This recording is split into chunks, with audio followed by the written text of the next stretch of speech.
Hey, Matt from Racks Galore, and today we're looking at the Yakima SingleSpeed. So this is exactly what it sounds like. It's a single bike carrier. It is hitch mounted, which goes into your standard 2-inch hitch. It will also fit a 1 1/4 inch, which is super uncommon in Australia, but at least you know it's available.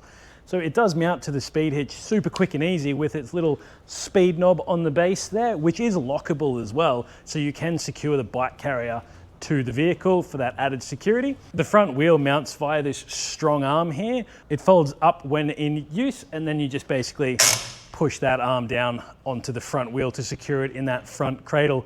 The rear wheel mounts into this rear cradle here via a little ratcheting strap. The rear strap also has a little holder there so that when you are loading and unloading the bike, it doesn't get in the way. So you can just kind of fold that out of the way and it's not going to be a problem.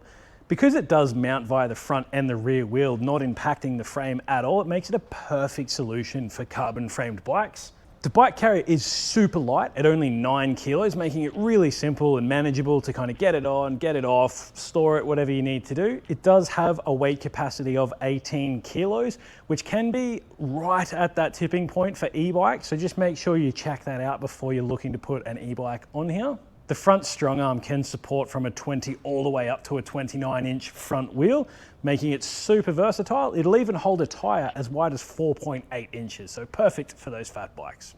It does have a total wheelbase of 1219 millimeters, which can be a little bit limiting for some of your more modern mountain bikes. It does also have a bottle opener on the front of it, which, I mean, that can be pretty handy after a big ride. This front strong arm also does have a cable lock built into it as well, so you can secure the bike to the carrier just for that extra peace of mind if you are making any stops to or from the ride.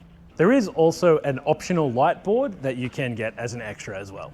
It doesn't have a folding or tilt feature, being just a single bike carrier, but it does fold up nice and compact when not in use. And so that is the Yakima SingleSpeed.